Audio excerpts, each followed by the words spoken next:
미스트로소의 가장 큰 화제는 언제나 무대지만 이번 회차에서 화제를 독차지한 인물은 무대가 아닌 무대 뒤를 통해 주목받았다. 바로 홍성윤이었다.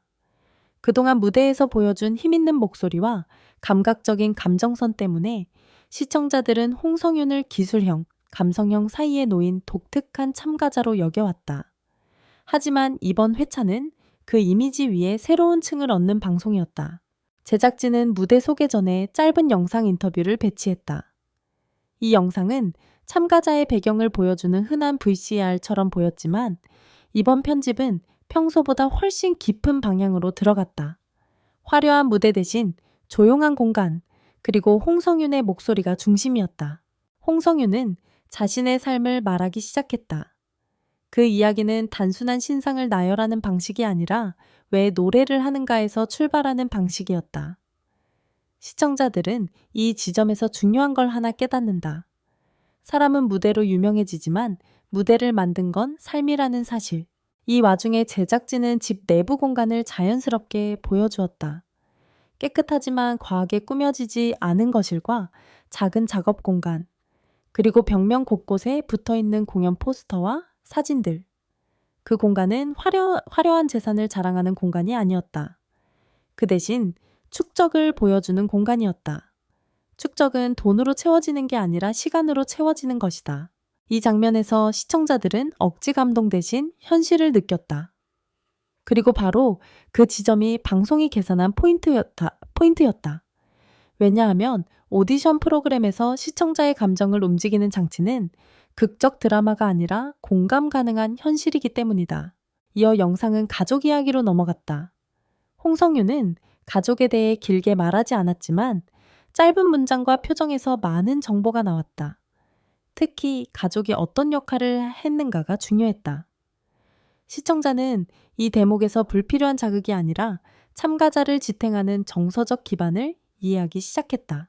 가족이 단순히 응원하는 존재인지 지켜보는 존재인지 혹은 책임을 나눠 가진 존재인지에 따라 참가자의 무대 태도는 완전히 달라진다. 그리고 홍성윤의 경우는 세 번째 유형이었다. 무대는 혼자 서지만 무대를 준비하는 과정은 혼자가 아니었다. 마지막 장면에서 홍성윤은 조용히 말했다. 노래는 저한테 선택이 아니라 방향이었어요. 이 한 문장은 당시 시청자뿐 아니라 출연진 심사위원까지 잠시 조용하게 만들었다.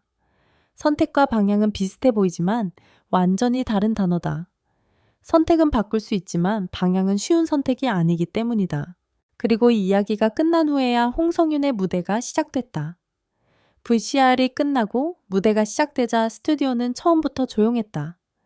이 조용함은 불안감에서 오는 조용함이 아니라 집중을 통해 만들어지는 조용함이었다. 오디션 프로그램에서 이런 조용함은 오히려 강력한 신호다.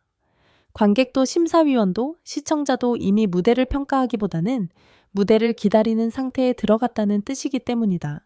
반주가 흐르자 홍성윤의 목소리가 천천히 올라왔다. 그 목소리는 자신감보다는 확신에 가까웠다. 확신은 잘해야 한다가 아니라 이건 해야 한다라는 감정에서 나온다. 이 감정의 차이가 무대의 설득력을 만든다.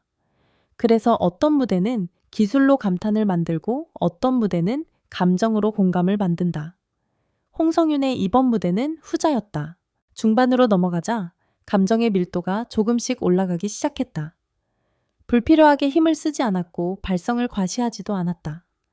대신 곡의 선율을 따라가며 이야기를 전달하는 방식이었다.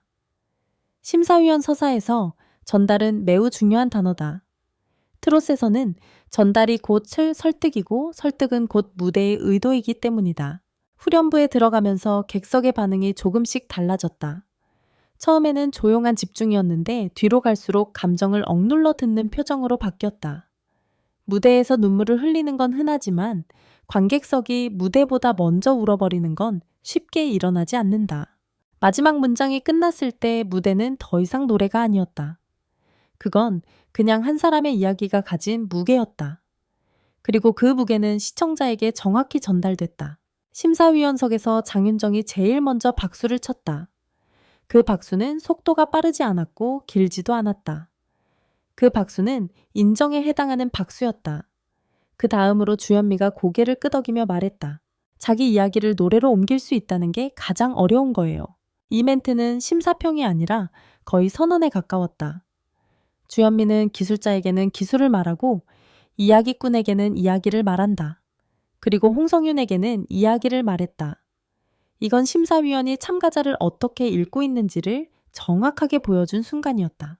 이어 윤명선이 오늘 무대는 설명이 필요 없다고 말했고 다른 심사위원들도 짧은 코멘트를 덧붙였다. 흥미로운 점은 이 심사평들이 모두 기술이나 구조 대신 감정 의도 이유에 집중했다는 것이다. 이건 프로그램이 참가자를 하나의 가수로 보기 시작했다는 신호다. 무대가 끝난 후 제작진은 다시 홍성윤의 집 장면을 짧게 연결했다. 이번에는 앞서 공개된 공간보다 조금 더 넓은 시선으로 집 내부를 담았다. 벽에 세워진 장비, 작은 모니터 마이크 메모가 적힌 종이들이 보였다. 그 공간은 재산을 보여주는 공간이 아니라 일하는 공간이었다. 이 장면에서 시청자는 한 가지를 깨닫는다. 가수의 삶은 화려함이 아니라 감당이다. 감당은 선택의 산물이 아니라 방향의 산물이다. 그래서 앞서 홍성윤이 했던 말이 다시 떠오르게 된다. 노래는 저한테 선택이 아니라 방향이었다. 이 문장은 편집의 힘으로 다시 한번 무대를 감았다. 무대가 끝나고 나서야 시청자들은 VCAL에서 공개된 가족 이야기와 무대가 어떻게 연결되는지를 이해하게 된다. 오디션 프로그램에서 가족 이야기가 등장한다고 해서 모두 감동으로 이어지는 것은 아니다. 감동이 되려면 두 가지가 필요하다. 첫째, 가족이 서사를 대신하지 않아야 하고 둘째, 무대가 그 서사를 해석해낼 수 있어야 한다. 홍성윤은 이 두 조건을 동시에 충족했다. 가족 이야기는 장식이 아니었고 무대는 설명이 아니었다. 무대는 가족 이야기를 그대로 옮기는 형태가 아니라 그 이야기를 감정으로 번역하는 형태였다. 이 번역 과정이 시청자를 설득했다. 생방이 아니었음에도 온라인 반응은 즉시 폭발했다.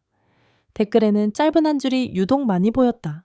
이 사람은 그냥 노래하는 사람이 아니었다. 그 표현에는 기술도 비교도 순위도 없었다. 그저 사람이라는 단어 하나로 정리된 평가였다. 그 평가가 가진 무게는 의외로 크다. 왜냐하면 오디션의 후반부에서 참가자가 가수로 넘어가려면 먼저 사람으로 인정받아야 하기 때문이다. 가족 장면은 방송 말미에 조금 더 확장되었다. 제작진은 가족을 드라마적으로 소비하지 않았고 불필요한 감정 과잉도 만들지 않았다. 그저 홍성윤의 가족이 어떤 태도를 가지고 있는지를 보여주었다.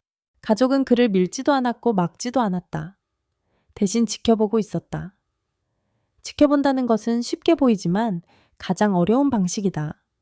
대부분의 가족은 끌고 가거나 밀어붙이거나 대신 선택하려 한다. 지켜보는 가족은 책임의 일부를 건네받고 나머지를 건네주는 방식이다. 제작진은 이 장면을 통해 시청자에게 질문을 던졌다. 누가 이 사람을 만들었을까?